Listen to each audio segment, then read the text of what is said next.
듣고 믿으라는 말씀으로 하나님 말씀을 전하겠습니다. 오늘 본문에 보시면 예수님의 부활 승천 그리고 제자들에게 하시는 명령이 나와 있습니다. 이 본문에 반복된 구절을 살펴보시면 11절을 한번 보시기 바랍니다. 11절 같이 읽어보시죠. 그들은 예수께서 살아나셨다는 것과 마리아에게 보셨다는 것을 듣고도 믿지 아니하니라.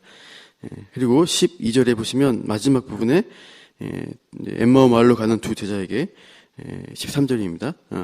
남은 제자에게 엠마오 마을로 갔던 두 사람이 예수님을 보고서 알렸습니다. 하지만 역시 믿지 않았다라고 되어 있고요. 14절에 그래서 예수님이 오셔서 꾸짖으시면서 14절 마지막에 보시면 자기가 살아난 것을 본 자들의 말을 믿지 아니한 것 때문에 책망을 하신 것입니다. 그래서 보여준 부활을 본 제자들의 말을 듣고 왜 믿지 않느냐라고 꾸짖으시는 내용이 또 그 믿지 않은 그들의 행동에 대해서 성경이 반복해서 알려주고 있습니다. 우리가 보고 믿었으면 좋겠다는 생각이 많으실 텐데 예수님은 듣고 믿으라라고 알려주시고 있습니다. 과연 예수님이 부활하신 소식은 너무나 멋지고 기쁜 소식이었어요. 그래서 예수님이 우리 마음은 모든 사람에게 나타나셔서 내가 부활했다라고 말씀해 주시면 참 좋겠다. 제자들아 기뻐하라 내가 부활했다 하고 나타나시는 거죠. 그리고 불순종한 자기를 죽인 대제사장이나 바리새인들에게 이놈들 끝까지 나를 안 믿겠느냐 꾸짖으시면 좋겠는데 예수님은 그렇게 하시지 않으시고 일부 제자들에게만 자신의 부활을 알려주십니다. 하나님이 하늘에 나타나셔서 나를 믿으라라고 소리지신다면은 우리는 무서워서 어쩔 수 없이 믿는 믿음이 될 거예요. 순수한 마음보다는 그렇게 될 것입니다. 출애굽한 백성들이 시내산에 강림하신 하나님의 그 빽빽한 구름 가운데 나팔 소리 번개치는 것들을 보게 됩니다. 그래서 그들은 두려워하면서 이렇게 얘기합니다. 하나님이 우리에게 직접 말씀하게 하지 마옵소서. 모세 당신을 통해서 듣겠습니다라고 벌벌 떨면서 얘기합니다. 하나님은 우리 성경 말씀을 주실 때 듣는 것을 통해서 우리를 구원하시기를 기뻐하셨다고 할 수 있어요. 말씀으로 창조하시고 또 하나님의 백성들을 부르십니다. 그 백성을 향한 하나님의 계획을 알려주시고 그 계획 가운데서 믿고 순종하기를 원하셨어요. 그래서 아브라함이 그 부르심의 말씀을 따라서 살고 이삭과 야곱도 그렇게 순종하며 인생을 살아갔습니다. 모세는 출애굽한 백성을 향해서 얼마나 많이 말씀을 가르치고 그들을 권면하고 교훈하는지 모릅니다. 이스라엘아 들으라 여호와는 한 분이시다 이렇게 여러 번 설교를 했어요. 우리는 근데 직접 보고 믿었으면 좋겠다는 생각을 하는 경우가 가끔 있습니다. 도마처럼 예수님의 손에 못자국 옆구리의 창적을 만져봐야지 믿겠다. 그러면 확실하지 않겠냐. 그런 말씀이 있을 수 있어요.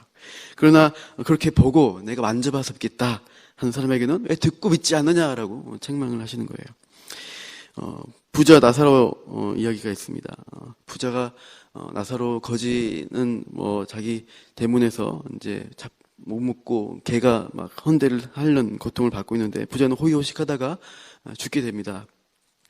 부자가 갔더니 자기가 지옥에 간 거죠. 그래서 지옥에서 너무나 이제 고통스러워서 천국에 있는 나사로를 보내서 그 물 한 방울을 내 혀에 찍어줬으면 좋겠다. 이렇게 이제 요청을 하는 거예요. 그래서 그러면서 하는 얘기가 자기 5 형제가 있는데 지금 죽은 나사로를 보내서 살아나게 해서 가서 이 지옥에 오지 않도록 그들에게 증언하게 해달라고 아브라함에게 말하는 장면이 나와요. 그때 아브라함을 통해서 하나님은 이렇게 말씀하셔요. 그들에게 모세와 선지자들이 있으니 그들에게 들을지니라.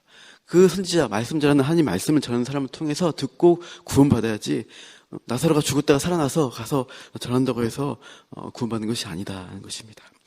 우리가 하나님 말씀, 이 성경의 말씀이 진실이고 진리다 하면 듣고서 그 말씀을 믿는 것입니다.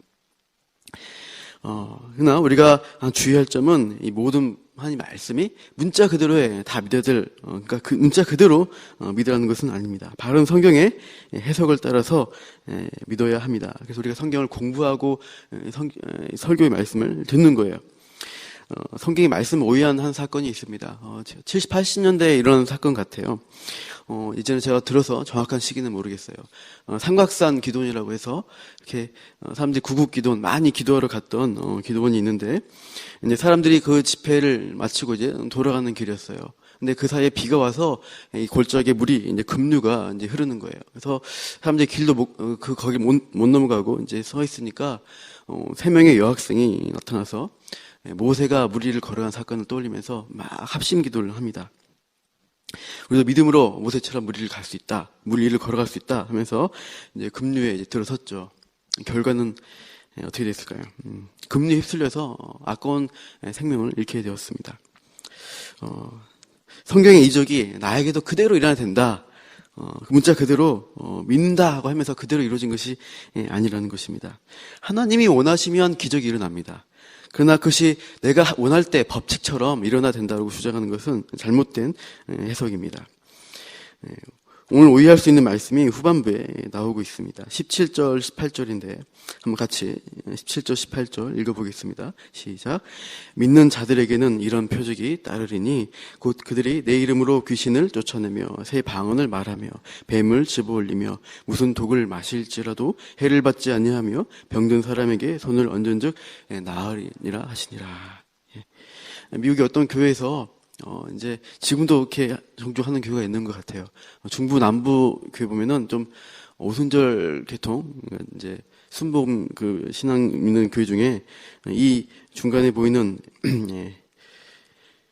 18절에 나오는 뱀을 집어올리고 독을 마셔도 해를 받지 않는다. 이 말씀을 신봉해서 그 그대로 뱀을 만지는 예배를 드린대요. 그래서 독사, 방울뱀 같은 걸 가져다 놓고 코브라 이런 거요. 직접 그 뱀을 잡으면서 물려도 죽지 않으니까 잡고 우리는 예배 드릴 수 있다 하면서 뱀을 이렇게 들고 예배하는 그런 모습들이 있어요. 침침찮게 뉴스에 나옵니다. 작년 2월 달쯤에 그 이름이 제이미 쿠츠라는 목사인 것 같아요. 이 목사님이 뱀을 이제 독사를 잡고 자기 집에 뭐 뱀이 이런 4마리 나왔다고 하는데 그런 독사를 잡고 예배를 드리다가 물린 거예요. 그래서 이제 사람들이 놀래서 이제 빨리 이제 병원으로 이제 불러가려고 했는데 자기는까지 거부했습니다. 나는 이 말씀을 믿는다. 이 말씀대로 해를 받지 않을 것이다 하면서 하다가 결국은 죽게 됐습니다. 그러니까 우리가 이 하나님의 말씀이 내가 원하는 때 아무 때나 항상 이루어져야 된다라고 하는 것은 위험하다는 것입니다. 본문에서 이 표적에 대해서 하는 말씀은 듣는 대상은 예수님의 제자들입니다. 초대 교회를 이제 세워 나가야 되는 사도들에게 주시는 약속이에요. 뱀을 물리고 죽지 않은 사람이 실제로 사도행전에 사도 바울이 그렇게 멜리데 섬에 갔다가 맹독성을 가진 독사에게 물리죠. 그러나 그 뱀을 떨어뜨리고 죽지 않는 그것을 보여줍니다. 그 표적이 당시에 하나님의 교회가 세워질 때 필요했다는 것입니다. 그래서 하나님이 그 이적을 나타내 주신 것입니다. 표적이란 것은 신앙의 원리나 법칙이 아닙니다. 법칙이란 것은 보편적으로 일어나는 것을 법칙이라고 해요. 만유인력 법칙, 중력이 작용이 있는 것은 그러니까 어디서 하나님이 우주에서 우주 질서 가운데 심어놓은 법칙입니다. 그러나 그 표적이 법칙처럼 나타나는 것은 아니다는 거예요. 예수님도 표적을 보여주실 때 한 번만 하신 경우가 많습니다. 요한복음의 첫 번째 표적이 가나의 혼인잔치죠. 그렇다고 해서 아무 때나 물을 마실 때마다 포도주를 바꿔서 마시지는 않으십니다. 그때 한 번 변화시키시는 것입니다. 갈릴리 바다 위로 걸어왔다고 해서 그들은 배를 타시지 않으시고 항상 물 위를 걸어다니신 것은 아니에요. 그때 걸어다니실 때 제자들에게 그 표적으로 보여주실 이유가 있었기 때문에 하신 것이에요. 예수님은 성경의 계시를 이루기 위한 과정으로 하나님이 계획하신 그 표적을 행하시고 있는 것입니다. 그 능력이 있으셔도 함부로 남용을 하지 않으십니다. 우리는 보통 이제 보고 믿으려고 할 때 도깨비 방망이 믿듯이 금 넣어라 뚝딱, 밤 넣어라 뚝딱 하는 거 많이 합니다. 배고프니까 이 돌을 떡덩이로 만들자 이렇게 생각하기 쉽다는 거예요. 그러나 그것은 하나님을 시험하는 믿음이 되는 것입니다. 불신앙인 것입니다. 하나님 뜻안에서 우리가 순종하여서 행하는 것이 참된 믿음입니다. 그래서 우리가 성경을 볼 때 아무 때나 기적이, 표적이 나타나지 않는다는 것을 알고, 그렇지만 하나님이 일하실 수 있다는 것을 믿으면서 우리가 믿고 기도해야 하는 것입니다. 구원의 계시 역사 가운데 굵직한 사건이 있을 때 이적이 많이 일어나는 것을 우리가 보게 됩니다. 출애굽할 때 많은 이적과 표적이 나타납니다. 가나안 땅에 들어가서 이제 농사를 짓게 되니까 하늘의 만나가 그칩니다. 이제 땀 흘려 농사 짓고 일하라는 것입니다. 열왕기 때, 아합 왕 때 이스라엘 타락을 책망하는 그런 일이 있으면서 선지자들이 나타날 때 그 엘리야, 엘리사 선지자를 통해서 많은 이적이 있습니다. 그러다가 또 이제 이렇게 이적이 없어지고, 또 예수님이 오셔서 공생애를 하실 때, 또 초대교회에 세워나가는 사도행전에서 이적이 많이 일어납니다. 그리고 교회사적으로 그 이후에 또 이적이 많이 사라지게 되죠. 하나님의 뜻에 따라서 특정한 시기에 그 목적을 따라 표적을 주십니다. 그래서 우리가 그것이 법칙이다 해서 믿음의 법칙으로 하게 되면 하나님을 시험하는 것이 됩니다. 본문에서 주님이 강조하시는 것은 무엇입니까? 15절입니다. 같이 읽읍시다. 15절 시작. 또 이르시되 너희는 온 천하에 다니며 만민에게 복음을 전파하라. 복음을 전파하는 것이 주님이 강조하시는 마지막 명령이십니다. 복음, 복된 소식입니다. 복이 있는 소리입니다. 우리는 사람들의 귀에 하나님의 참된 복음, 복된 그 소식을 들려주는 통로가 되어야 합니다. 그러므로 믿음은 들음에서 나며 들음은 그리스도의 말씀으로 말미암았다. 하나님은 이렇게 복음 전파되기를 기뻐하시는 거예요. 듣고 믿어서 그리스도의 말씀을 통해서 그 사람이 듣고 구원받는 것이 가장 큰 축복이다. 그래서 우리가 이 말씀을 받을 때 하나님의 기적을 일어날 것을 알지만 우리가 원하는 때 일어나야 된다 이렇게 해서 신비주의적인 그런 집회에 너무 가지 마십시오.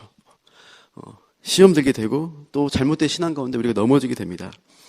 우리는 듣는 믿음 가운데서 이 하나님의 진리의 말씀을 붙들고 복음을 전파하는 하나님의 백성이, 전도자가 되는 것입니다. 로마서 10장 14절 한번 찾아보시겠습니다. 로마서 10장 14절입니다. 로마서 10장 14절 15절을 읽겠습니다. 하나님이 우리에게 이런 사명을 주셨고 이 가운데서 복음 전파된 가운데 기적도 일어나고 병고침도 일어나는 것은 있습니다.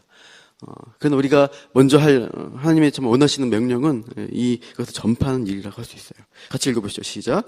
그런즉 그들이 믿지 아니한 일을 어찌 부르리요? 듣지도 못한 일을 어찌 믿으리요? 전파하는 자가 없이 어찌 들으리요? 보내심을 받지 아니하였으면 어찌 전파하리요? 기록된 바 아름답도다 좋은 소식을 전하는 자들의 발이요 함과 같으니라. 우리를 이렇게 부르시는 것입니다. 우리를 제자들을 통해서 보내셔서 그 참된 아름다운 소식을 사람들에게 전하고 그 듣는 사람들 가운데 때로는 아픈 자들이 병 나는 기적도 있을 수 있고요. 또 귀신 들린 자들이 귀신 쫓아내는 그런 은혜를 체험을 하게 됩니다. 지금도 일어나고 있습니다. 그러나 우리는 그 신비적인 것들 바라는 것이 아니라 우리에게 주신 것은 전하라. 주님의 복음을 전하고 알리는 그 삶을 사는 것입니다. 오늘도 우리가 부활하신 예수님을 뭔가 보여주면은 내가 믿고 열심히 신앙생활 하겠다는 것이 아니라 하나님이 이미 주신 것들을 감사하며 그 누린 것들을 많은 사람에게 들려주는 일들을 오늘도 하시면서 신앙 또 오늘도 승리하시는 하루 되시기를 소망합니다. 함께 기도하겠습니다.